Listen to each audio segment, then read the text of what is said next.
Give me a shout out. Alat Niranjan. Bhava Bhaya Bhanjana. Thoda life.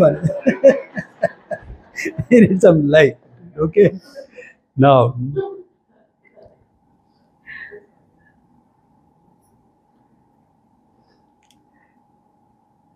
Guru Purnima, Vyasa's birthday. Okay. That he was an illegitimate child. Mother was a fisherwoman. Didn't matter. In fact, she was honored. His name is Krishna Dvipayanaha. Krishna is his name. Dvipayanaha after his mother. One who comes from the island. It's a small island on the Yamuna. In the river, the small island. So it didn't matter. Father was a rishi. Didn't disown him. Totally accepted it. Initiated him into the study of the Veda. So you see what the culture was. Even though we talk about heritage, gotras, etc., at the end of it, what matters is your tapas and your learning. At the end of it, that is all that matters. There's so many rishis who came from so many different backgrounds. Now we are bothered, family, heritage, okay. It didn't matter. Yeah, we claim our gotras, etc., so that you feel connected to the parampara. Nothing more than that. In fact, one of the galis in Sanskrit is Pandita Putra. Son of a Pandita. I think father was a Pandita. This guy is a useless idiot.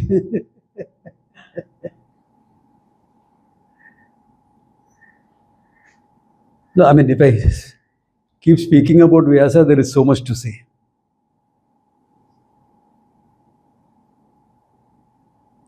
Many people think of him as one who has published the Vedas. No publisher is given this standing. Okay. Yeah, I said this before in one of the Guru Purnima talks of how that reconciliation of the Veda happened. How the great conflict that actually threatened to tear apart the society.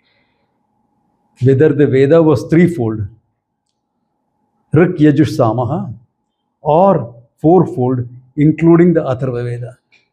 Big debate on this. And it's Vyasa who resolved that debate. And the story for another time. The Veda forms a base for us to take off into the Shastra, into the Upanishads. And for the Vedantin, that is the most important part. Okay. So on Guru Purnima, which is Vyasa's birthday, we honor the whole line of teachers. Okay. Sadashiva Samarambham or Narayanam Padma Bhuvam Vasishtam. But both the lines will meet in Vyasa. Both the lines, when you're describing the lines, will come to Vyasa. Central point there. Yeah. So, again, why is a guru necessary in today's world? Yeah. Okay, my time, understandable.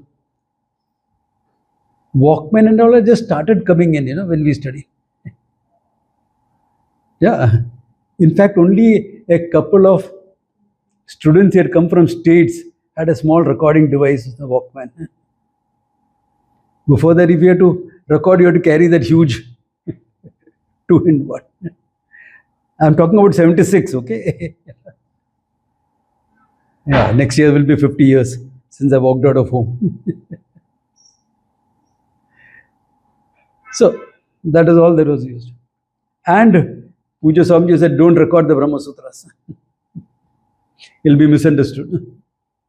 In our batch, he didn't allow that.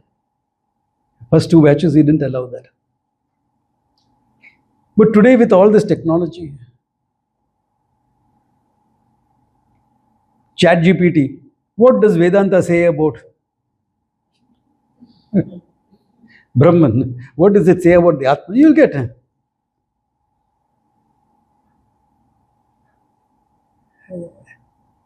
None of my students should be going into that.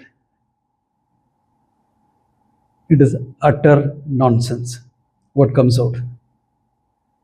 Okay? It is 10% truth and 90% nonsense. So please don't even think of that.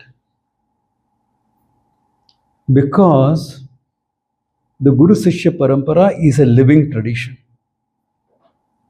Living tradition in the sense the teaching has to be live. Swamiji, then why do you put up your videos so that my students can revise? So my students can revise, or kiske liye? Or if they have missed a class, catch up. Even Zoom does not work all that well. I know some of my South Bombay students are attending only on Zoom.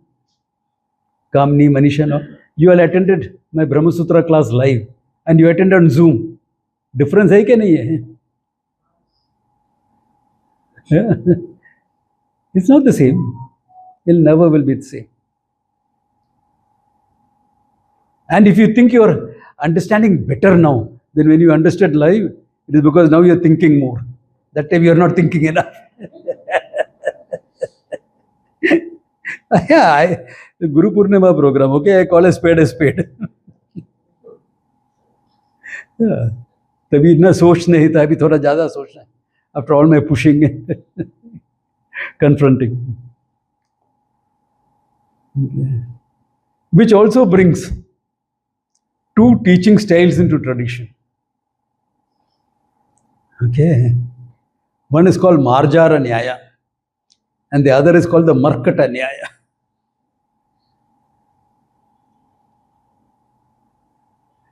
The way of the cat and the way of the monkey.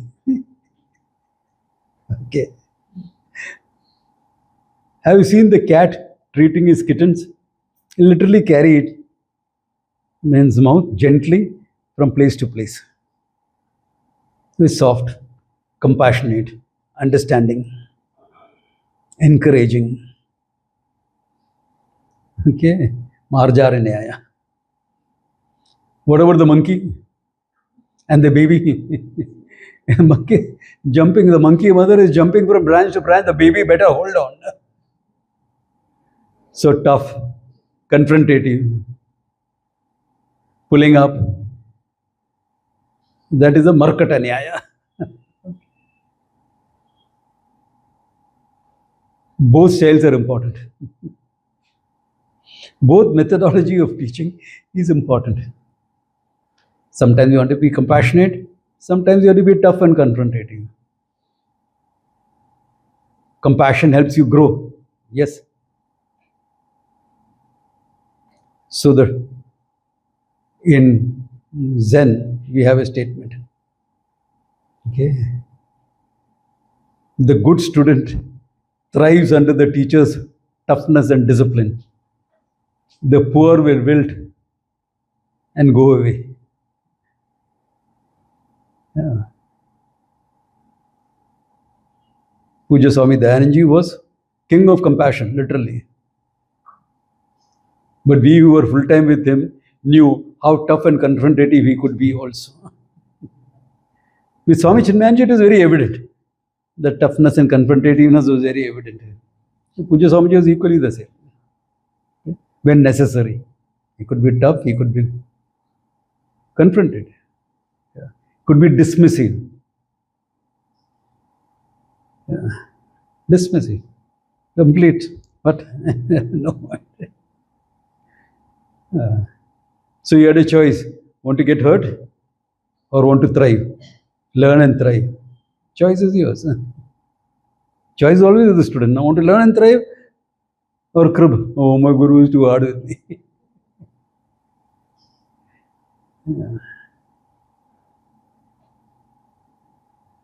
And all this happens where?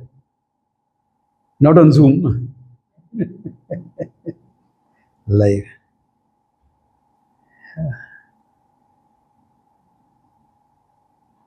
So in this live teaching, even the methodology of teaching can be appreciated fully only when it is live.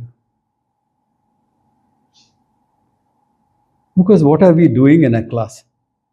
We are not studying a text. You are understanding yourself through the text.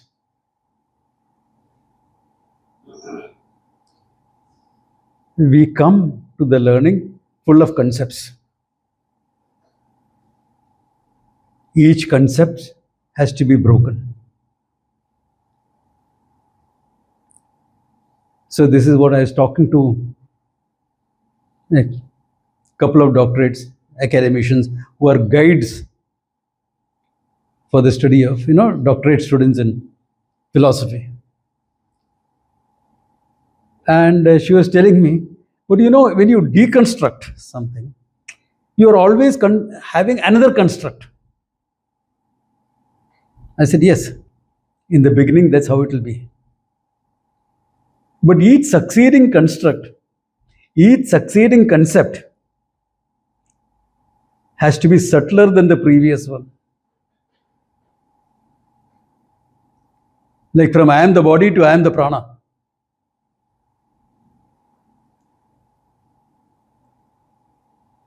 If it really has to be a concept, Swami, prana, pancha pranas. One prana. Where is 5 pranas? Only one. 5 functions. One prana. Udhar hi gadbad ho jata hai. Why? Because you're going by what you read. You're going by all the concepts that you have heard. You're not seeing how that concept has been dismissed.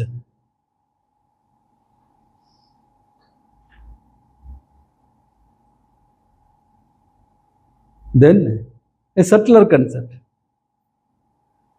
Manav Vijnanam Anandamiti. And finally, what? No concept. Finally, it is deconstruct. There is no another construct given. But Swamiji, how is that possible? How is that? Tell me, how is it possible? How is the final one not another concept or not other construct? It is you. You are there now. I am is known. All the concepts are on I. Subtler and subtler concepts. And why did the concept come up? Because you don't know. So you keep deconstructing and then revealing what you are. So the concepts are used only to go beyond all concepts. So this is a very live process. Yeah, you can do a little bit on Zoom, this, that, etc. You mean to say, what about all the students who cannot attend, they are only on Zoom? Yeah, few days in the year, come for an immersive experience. So when you're immersed in this knowledge, whatever you have missed out on Zoom, you will get. Necessary, there's no other way. And if you want to imbibe Vedanta enough to be a teacher, learn enough to be capable of teaching, it has to be a full-time immersive experience.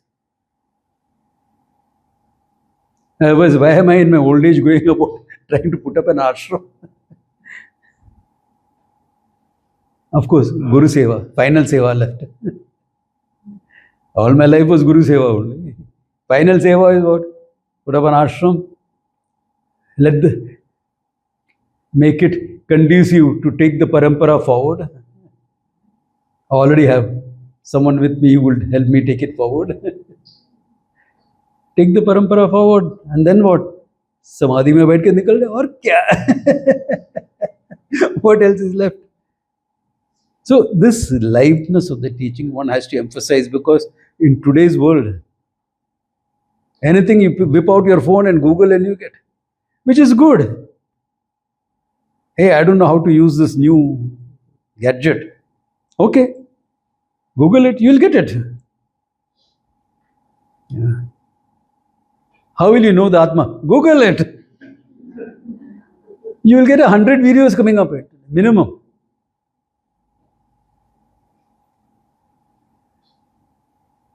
Some of them by people who don't know what they are talking about. Some of them very authentic teachers. How do you know? No, Swamiji, I listen to everyone, I want to have a very breadth of learning. Very good. You'll have a nice breadth of confusion. Honestly, I'm telling you. Stick to one person, whoever it is, get an in-depth understanding and expose yourself to the others. It is like what one of Swamiji's old devotees said. पिताजी तो एक ही हो, चाचा बहुत हो सकता है.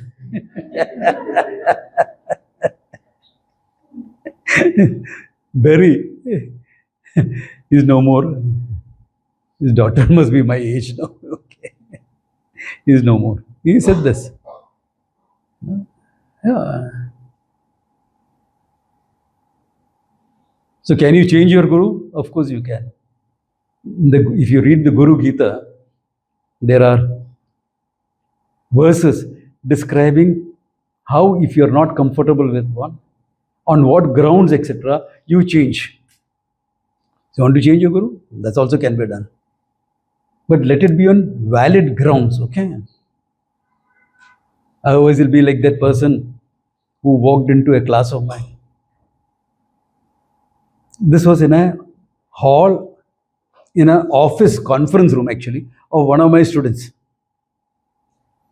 So the entrance to the office, the nice Ganesha statue, lamp lit, agarbatti on. Throughout the day that was on. In the conference hall, you can't light a lamp and an agarbatti. It's a conference hall. So he walked into the class. This teacher is not traditional enough. And he went and joined a study group. Good. Maybe that's what he is meant to go through before he can understand someone like us. That's okay. What I'm trying to say is, stick to that traditional teaching. So how do you know what is traditional teaching? If you are ending up with lot of concepts. See, Swamiji, this teacher is so easy to understand. It's very clear, no? Atma, Anatma, Maya, Brahman, Atma, Panchakoshas. It's all so very clear.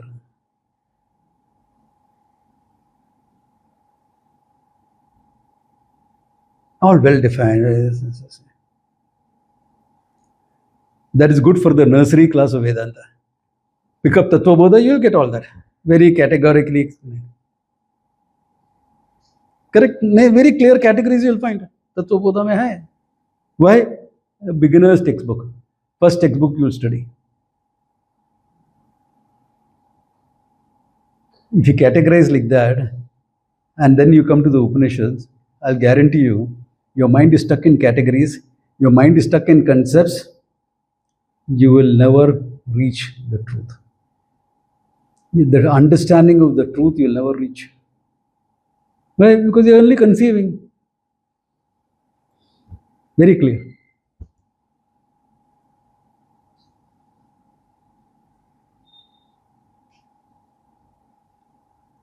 So when I know a group of people who meet up once a week, and it's a nice activity. It's got its plus points. Someone will make a quiz on Vedanta.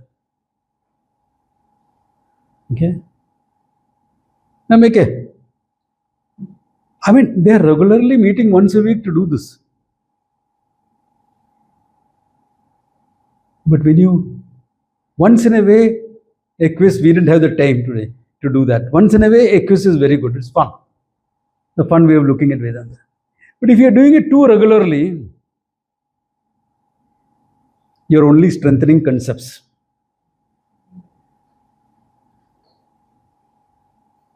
You're only strengthening concepts. Yeah.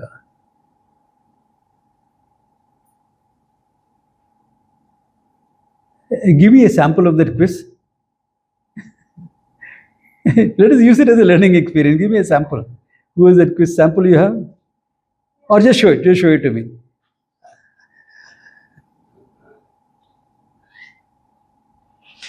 It's a fun thing. They're supposed to play it, but there's no time. Yeah. Okay. Knowledge is choiceless, true or false? What is it? True. Okay.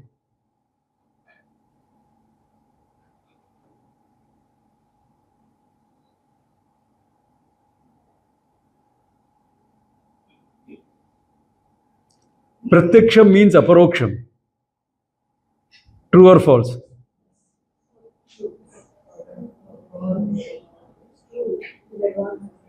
Someone will say, some people will say it's true, some people will say it's false. Why? It depends on your level of learning. In the beginning, we'll say Pratyaksham and Aparoksham are two different things. But once you come to Vedanta Sara, etc., they are one and the same thing. Can you see? You can't take a categorical stand. You cannot take a categorical stand. Okay.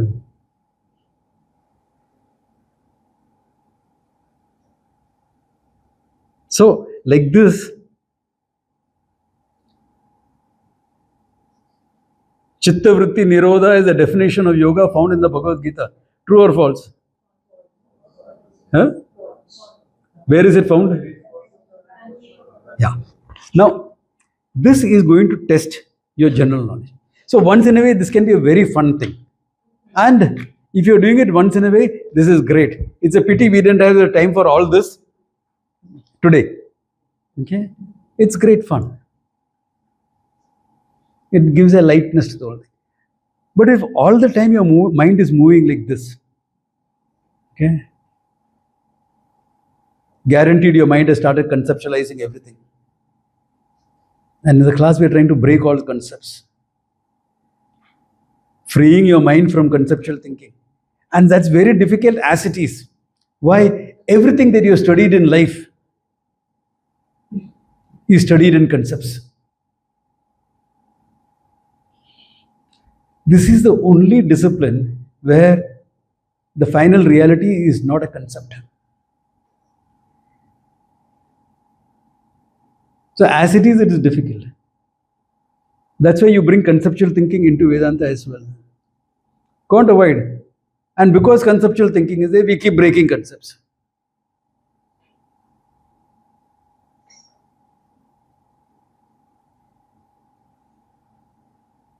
In fact, I think I will give a quiz, a few points like that. And then let people say whether it's true or false. Maja aayega. They'll be discussing for 2 hours whether one point is true or false.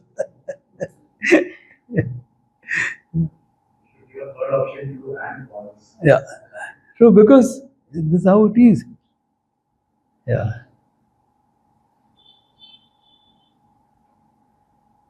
Are you different from the body or not different from the body?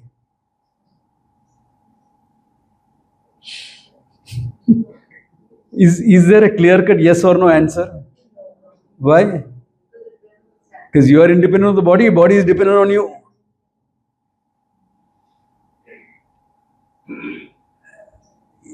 Our general thinking is in terms of classical logic. Okay? Anumanam, etc. Inference, deduction, very classical. Whereas Vedanta uses neurophysiology. So you can't categorize in it. So all this understanding has to come in. So sometimes you will just recognize it subconsciously with the shift of energy. Like in Rishikesh when we are learning. मोक्ष तो शास्त्र पढ़ने से होता है ना. How do you gain moksha? Through the shastra only. So shastra se moksha hota hai. So I remember sitting in Tirthaji's class, back when it was 79, 80 something. Okay. Harihara Tirthaji was a great scholar in the Himalayas. So he was teaching and suddenly he stopped. So shastra moksha se hota hai? नहीं, मोक्ष शास्त्र से नहीं होता है. And all the sadhus said, Maharaj ji, nahi hota hai. And he laughed. And Uday and I am sitting in the last. We are juniors at him. And we are nodding away and smiling away at him. We got it. Yeah. And then he laughed more. In that laughter, there is so much of clarity. Get it? Yeah. Why Shastra? Moksha is not a product of the Shastra study. No? It's your Sarupa.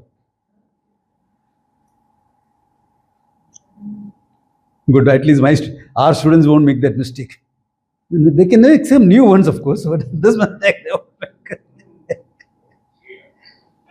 Are you getting that? All this happens only in live teaching. Okay? Therefore, those of you who are attending in Zoom and things like that, make sure that you are there for immersive experiences at least once a year or something. Then the learning will be complete. Otherwise, you will struggle with the learning. Yeah. One of our most popular teachers, who's got a Padma Shri, Jonas, Swami's batchmate. Okay. Jonas and Swami are batchmates. Jonas's initial guru and Swami's initial guru are both batchmates. Gloria. Gloria and I were batchmates. Jonas and Swami is batchmate. So this person is one of the most popular of our teachers. Once he had a meditation class online where some 50,000 people were meditating. Okay. But he also always insists, if you want to attend the class on Zoom and things like that, once or twice a year for the camp, you have to be there. Otherwise, forget it. Don't stop attending. Yeah, he says, stop attending. I don't care. Don't attend. Correct. Because otherwise, what are you picking up? Some smattering. Okay, sir. One or two of my older students, they'll excuse from that because you learned, listen to me live for 20 years. I said, you listen to me for 20 years, nothing more, okay? Pulling your legs, okay? So, with that, okay, this highlighting on the live nature of the teaching, on the non-conceptual reality. Therefore, understanding has to be equally non-conceptualized. So the whole teaching tradition, we have done all that in the classes. Focus on that. Don't keep focusing on clarifying concepts. Yeah, you need to know what is Anumanam, what is this thing, what is that, what type of a pramana it is, how Pratiksha is Mula Pramanam, not Anuman. All that you need to know. Yeah. The focus should be through all that. What is the non-conceptual reality that I am? I'm deliberately using the word non-conceptual reality, hoping that you won't make a concept of that.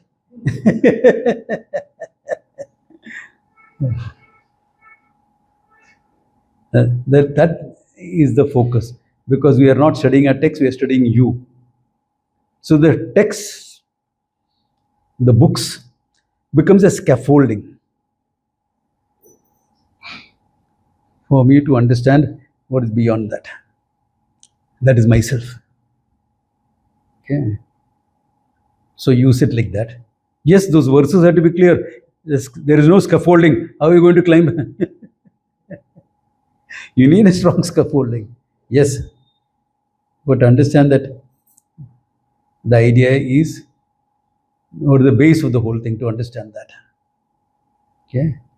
So may Vyasa's grace, may the whole Guru Parampara, standing from the Lord Himself, grace be on all of us, so we can become good students and teachers. Om Tat Sat.